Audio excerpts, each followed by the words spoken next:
Dans le cadre du suivi de la déclaration que nous avons faite, nous avons voulu informer la communauté pas nationale qu'internationale sur la situation du moment. Donc, la Ligue TK salue qu'il y a eu initiation de certaines actions. La Ligue TK, on revient sur l'interrogatoire qui a été fait par la commission interne mise en place par la CNDH.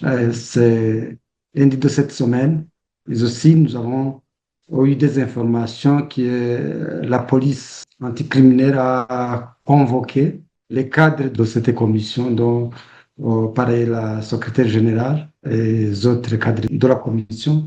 La Ligue TK, ces actions, mais toutefois, elle est un peu gênée du fait qu'il y a toujours des comportements malsains au niveau de la commission qui peuvent entraver, sinon impacter la recherche de la réalité sur la disparition de Shadia.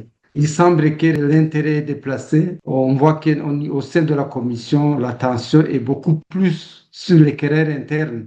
Et ça c'est vraiment un comportement que la LITECA juge inopportun par rapport à cette situation au moment où les membres du staff, les collègues de Shadia devraient s'activer, devraient être solidaires dans la recherche de la réalité.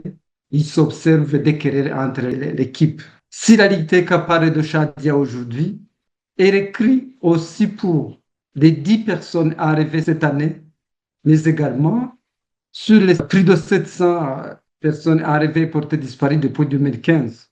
Et si aujourd'hui vous avez vu que le gouvernement commence à s'activer pour le cas de Shadia, suite à une communication que le gouvernement a reçue de la part du groupe de travail sur les disparitions forcées des Nations Unies, mais aussi de la communication de la LITK ainsi que d'autres organisations, les autres cas ne sont pas oubliés.